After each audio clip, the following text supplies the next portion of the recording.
WhatsApp guys, good morning. তো এখন 8:35 মতো বাজে, আজকে হচ্ছে সানডে।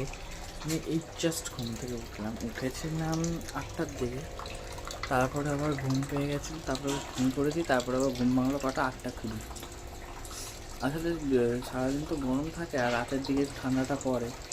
এবার রাত থেকে নিয়ে ভোরবেলা অবধি যে ঠান্ডাটা থাকে এবার ঘুমটা ভালো হয়। তারপরে 8টা, 7:30, 8টার দিকেও হালকা ঠান্ডা থাকে, ওই কারণে দেরি হয়ে গেছে। আর আজকেও রোদ উঠেছে, দেখুন রোদ উঠেছে আজকে। চলো চা খাবো। চাটা খেয়ে হচ্ছে গিয়ে চাটা খেয়ে স্নান টান করে মা চা দিয়ে দিয়েছে। যাই বলুন, গরমকালে আকাশটা দেখতে কিন্তু ভালো লাগে। এই একটা জিনিস আমার হেভি লাগে, পুরো পরিষ্কার আকাশ থাকে তো দেখতে খুব সুন্দর লাগে। চলো, ওদিকে মা চা দিয়েও দিয়েছে আমার। তো আমি খেতে বসে পড়েছি ব্রেকফাস্ট নিয়ে। আজকে ব্রেকফাস্টে ছিল কর্নফ্লেক্স আর কলা দিয়ে। মাঝে মধ্যে আমি এটা খাই, ভাত খাই না, মাঝে মাঝে এটা খাই আমি।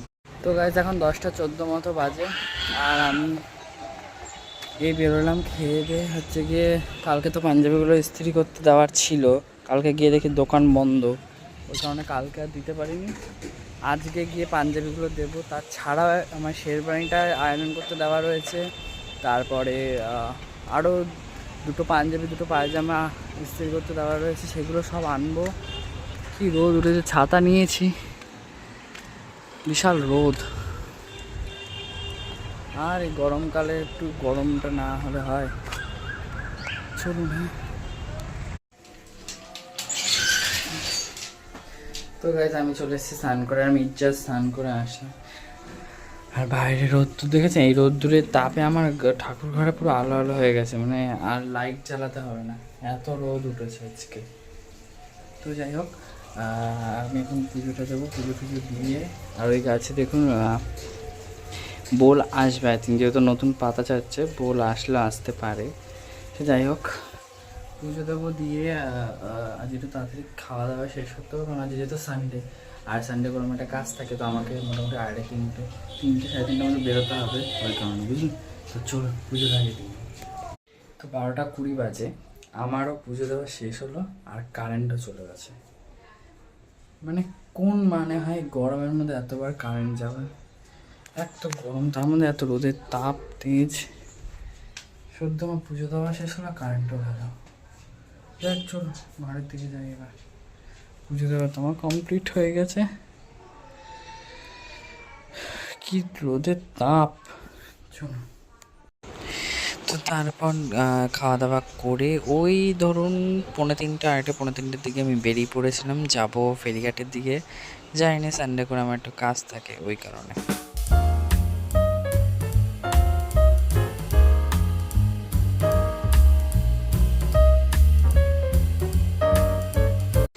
আর এখানে পৌঁছালির জন্য দাঁড়িয়েছিলাম, ওই দেখুন উনি নামছেন, নায়িকা আমাদের, টোটো করে নামলেন নায়িকা, ওনার জন্য এখানে দাঁড়িয়েছিলাম। আসতে একটু লেট করে দিয়েছে আজকে আমাদের নায়িকা। গাইজ 5টা মতো বাজে, আমার যা কাজ ছিল সেটা তো কমপ্লিট।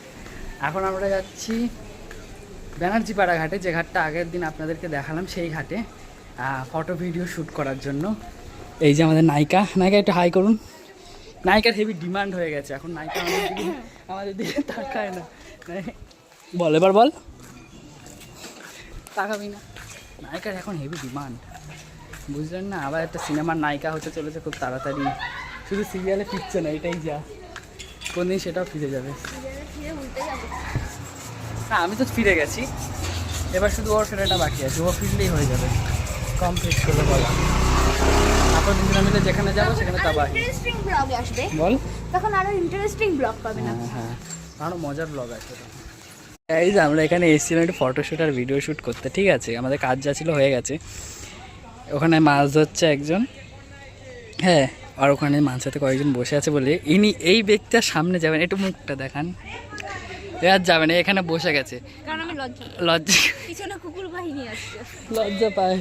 আর আমরা এখানে বসে বসে ভাবছি আমরা কোথায় যাব, আমরা ভীষণ লাভারিস।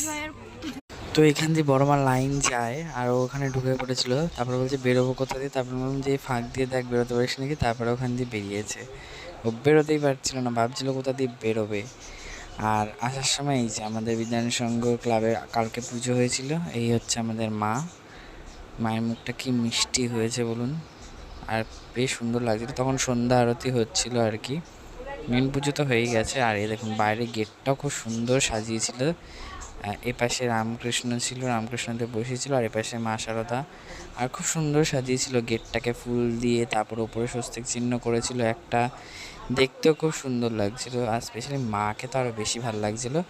তারপর আমি চলে গেছিলাম ওই ইস্ত্রি করতে দেওয়া জামাগুলো আনতে, আমার শেরবানি ছিল আর দুটো পাঞ্জাবি পাজামা ছিল, তো ওগুলো আয়রন করতে তো দেওয়াই ছিল, অনেক দিন হয়েছে আমি যেতেই পারছি না, টাইম হচ্ছিল না বলে আজকে একেবারে বাড়িতে এসে তারপরে মাকে প্রণাম করে ওখান থেকে একেবারে চলে গেছিলাম এই জিনিসগুলো আনতে। আর তারপরে আস্তে আস্তে একটু বসে তারপরে ডিনার করতে বসে যাচ্ছিলাম। আর আজকে ডিনারের মেনুতে ছিল চিকেন আর এঁচোড়ের তরকারি। আমার মা বলছে দুপুরবেলা তো ভিডিও করলি না। এখন না আমি ব্লগিং করতে করতে আমার মারও অভ্যাস হয়ে গেছে, যখনই কখনো ভিডিও না করে বা ব্লগিং না করে মা বলে কিরে আজকে তো ব্লগিং করলি না, কিরে আজকে তো ভিডিও করলি না, এটা অভ্যাসে হয়ে গেছে বুঝলেন। যাই হোক চলুন, গরম তো হেভি লাগছে, বিশাল গরম পড়েছে, এবার খেয়ে নেওয়া যাক চলুন। দিচ্ছি তো গাইজ, এখন 10টা-11 মতো বাজে, আমি খাচ্ছি এখন ক্যাম্পা, কারণ চিকেন দিয়ে ভাত খাওয়ার পর ওই ক্যাম্পা বলুন বা স্প্রাইট বলুন বা 7 আপ বলুন, যেটাই বলুন, একটু ঠান্ডা না খেলে হয়। তা আমি বাড়িতে আসার সময় নিয়েছিলাম ক্যাম্পা। আর ফাইনালি আমার স্ত্রীর যে জামা কাপড়গুলো এসেছে। আজকের মধ্যে এখানে ক্লাবের ফাংশন আছে, কিন্তু এত রাত্রে গিয়ে শুরু হয়েছিল আর যেতে ইচ্ছা করেনি। বাড়িতে এসেছি, তাও আমি 7:30টার সময় একবার গেছিলাম, তখনও শুরু হয়নি, তখন সবাই ঢুকছে। শুরু হতে হতে 8টা 8:30 বেজে গেছে, ওই জন্য আর যেতে ইচ্ছা করে না, আমি থাক আর গিয়ে লাভ নেই। যাই হোক 10টা 10 মতো বাজে, আমার বিছানা তো করা হয়েই গেছে। সো চলুন গাইজ, দেখাবেন নতুন একটা ব্লগে। তো লাইক শেয়ার কমেন্ট সাবস্ক্রাইব করতে ভুলবেন না। ডেইলি লাইফ সৌরভ, পাশে থাকুন, সাথে থাকুন, দেখাবেন নতুন একটা ব্লগে। ততক্ষণের জন্য টাটা।